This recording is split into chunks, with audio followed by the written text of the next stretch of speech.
शहर से बहुत दूर एक गांव था। उस गांव में एक बरगद का पेड़ था। उस पेड़ पर एक झूला लटका हुआ था, लेकिन कोई भी गांव वाला उस झूले पर बैठने की हिम्मत नहीं करता था। एक दिन घसीटा और उसकी पत्नी निर्मला सो रहे होते हैं। तभी उन्हें खिड़की से किसी के रोने की आवाज आती है। इस वजह से घसीटा की नींद खुल जाती है। अरे ये कौन है? हे भगवान, लगता है ये आवाज उसी बरगद के पेड़ की तरफ से आ रही है। अरे निर्मला, जल्दी उठो, देखो ना, आज फिर से वही रोने की आवाज आ रही है। हे भगवान, ये रोने की आवाज तो उसी झूले की तरफ से आ रही है। तुम डरो नहीं, मैं अभी देखता हूँ। फिर घसीटा खिड़की की तरफ जाता है तो उसकी आंखें फटी की फटी रह जाती हैं। उसे झूले पर एक औरत दिखाई देती है। उसने सफेद रंग की साड़ी पहनी होती है और रो रही होती है। अरे निर्मला, जल्दी यहाँ आओ, देखो झूले पर कोई बैठा हुआ है। फिर निर्मला भी जल्दी से खिड़की की ओर जाती है और उस औरत को देखने लगती है। अजी, ये वही चुड़ैल तो नहीं जिसने इस झूले पर अपना कब्जा कर रखा है? तुम्हारा दिमाग खराब तो नहीं हो गया? वो सिर्फ एक औरत है।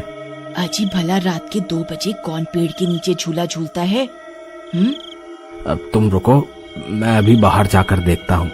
अरे रुको रुको, तुम्हारा दिमाग खराब तो नहीं हो गया जो खुद मौत के मुंह में मरने के लिए जाना चाहते हो? मैं आपको कहीं नहीं जाने दूंगी। तभी वह चुड़ैल अचानक से गायब हो जाती है। ये सब देखकर वे दोनों डर जाते हैं। अरे मर गए रे, ये तो गायब हो गई। मैंने आपसे कहा था ना जी, ये कोई आम औरत नहीं है। तुम सही कहती हो निर्मला, इस झूले में जरूर कोई गड़बड़ है, तभी कोई गांव वाला इसके आसपास जाने में भी डरता है। अजी, आज तक तो हमने इस झूले के बारे में सिर्फ अफवाहें ही सुनी थी। आज तो अपनी आंखों से देख लिया। मैं अब इस घर में और नहीं रहने वाली। फिर अगले दिन निर्मला का भाई अपनी पत्नी के साथ शहर से उसके घर आता है। अरे निर्मला बहन, तुम कहाँ हो? अरे भाई, तुम आज तुम्हें अपनी बहन की याद कैसे आ गई? बस ऐसे ही बहुत दिन हो गए थे, तो मैंने सोचा अपनी प्यारी बहन से मिल लूं आज। फिर वे लोग पूरा दिन हंसी मजाक करके बिता देते हैं। और फिर रात होने पर, बबलू भाई, तुम नीलू के साथ इस कमरे में सो जाओ, हम साथ वाले कमरे में सो जाते हैं। और हाँ, तुम्हें किसी चीज की जरूरत हो तो मुझे बता देना। फिर इतना बोलकर निर्मला अपने कमरे में सोने के लिए चली जाती है। फिर कुछ देर के बाद नीलू की नजर खिड़की के बाहर उस झूले पर पड़ती है। अजी, इधर आइए, वो देखिए, वो पेड़ के नीचे एक झूला लगा हुआ है। हमारे शहर में तो ऐसा कहीं देखने को नहीं मिलता। चलिए ना, मेरा बहुत मन है झूला झूलने का, चलिए ना। अरे रुको रुको, अभी तो रात हो गई है, सुबह होते ही झूल लेना, अभी सो जाओ। फिर इतना बोलकर बबलू सोने चला जाता है, लेकिन नीलू उसी झूले को देखती रहती है। अजी सुनिए ना, चलिए ना, मेरा बहुत मन है। लेकिन बबलू नीलू की बात को अनसुना कर देता है और सो जाता है। फिर नीलू सोचती है, अरे ये झूला तो एकदम घर के पीछे ही है, मैं खुद ही चली जाती हूँ। फिर इतना सोचकर नीलू घर से अकेले ही निकल पड़ती है और सीधा उस झूले के पास पहुंच जाती है। अरे वाह, जैसा मैंने सोचा था ये तो बिल्कुल वैसा ही निकला। आज तो मजा ही आ गया। फिर नीलू उस झूले पर बैठ जाती है और झूला झूलने लगती है और गाना गाने लगती है। पंछी बनूं उड़ती फिरूं मस्त गगन में, आज मैं आजाद हूँ दुनिया के चमन में।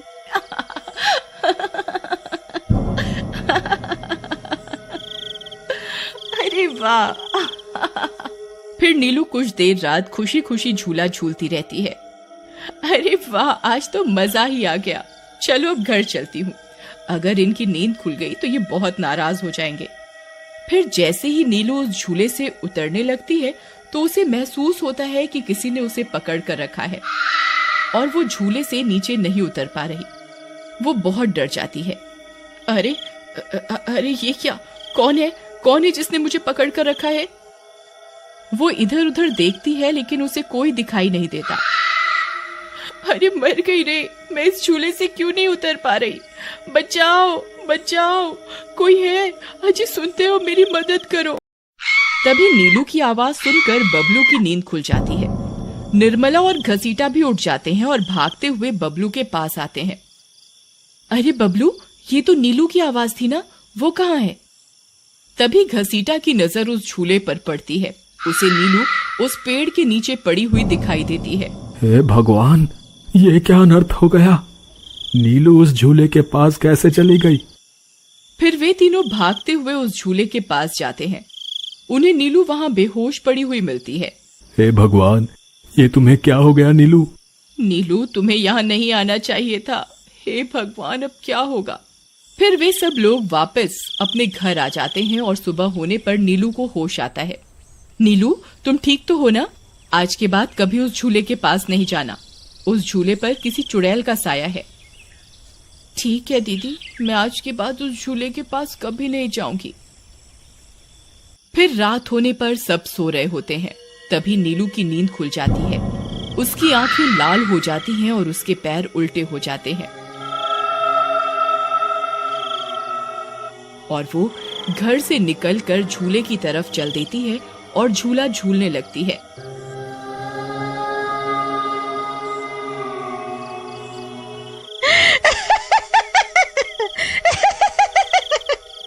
उसकी हंसी सुनकर उन सबकी नींद खुल जाती है।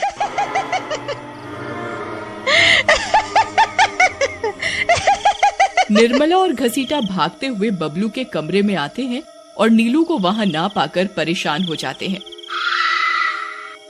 हे भगवान, अब ये नीलू कहाँ चली गई? फिर वे सब खिड़की से झांक कर देखते हैं तो उनकी आंखें फटी की फटी रह जाती हैं। नीलू झूला झूल रही होती है। अरे मर गए रे, ये नास मीठी तो फिर से झूला झूलने चली गई। अरे बेवकूफ बबलू, अपनी पत्नी को संभाल कर नहीं रख सकता क्या? देख तेरी पत्नी आधी रात को कैसे झूला झूल रही है। दीदी, मुझे माफ कर दो। मैंने इसे समझाया भी था कि उस झूले की तरफ कभी मत जाना।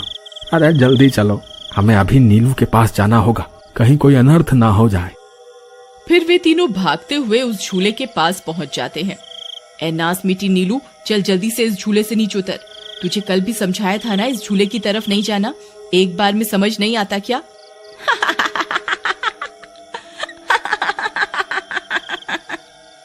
जरा इसके पैरों की तरफ तो देखो। अरे मर गए रे, ये तो चुड़ैल बन गई है। अरे मर गए रे, मेरी बीवी तो चुड़ैल बन गई। अब क्या होगा? अरे भागो रे भागो, सब अपनी जान बचाकर भागो। अरे मैं तो जीते जी विधवा बन गया। अरे मेरी बीवी तो चुड़ैल बन गई। फिर वे तीनों वहां से भाग जाते हैं। तभी उन्हें रास्ते में कुछ गांव वाले मिलते हैं। अरे घसीटा भाई, क्या हुआ? इतनी रात गए कहाँ भागे जा रहे हो?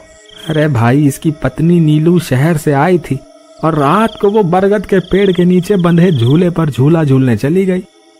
अब उस चुड़ैल ने उसके शरीर पर अपना कब्जा कर लिया है। हे भगवान, ये क्या अनर्थ हो गया? चलो हम सब मिलकर अभी वहां चलते हैं। फिर वे सब गांव वाले मिलकर वहां पहुंच जाते हैं। नीलू अभी भी झूला झूल रही होती है। ए चुड़ैल, बस बहुत हो गया। तूने हम गांव वालों को बहुत परेशान किया है। तेरी वजह से कोई भी रात को इस रास्ते से गुजरने की हिम्मत नहीं करता था, लेकिन बस आज तेरा खेल खत्म करके ही रहेंगे। चलो भाइयों, आज इस चुड़ैल को जिंदा नहीं छोड़ना बता रहे हैं। भाइयों, हमें इस झूले को इस पेड़ से काट कर अलग करना होगा। फिर कुछ गांव वाले खंजर से झूले की रस्सी तोड़ देते हैं। झूला टूटते ही नीलू नीचे गिर जाती है और चुड़ैल गुस्से में नीलू के शरीर से बाहर निकल जाती है। हे गांव वालों, ये तुमने सही नहीं किया, अब तुम सब मरोगे।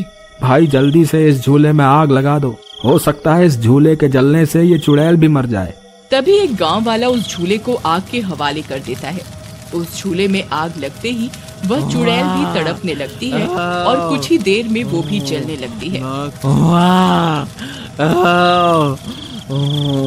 मैं किसी को जिंदा नहीं छोड़ूंगी।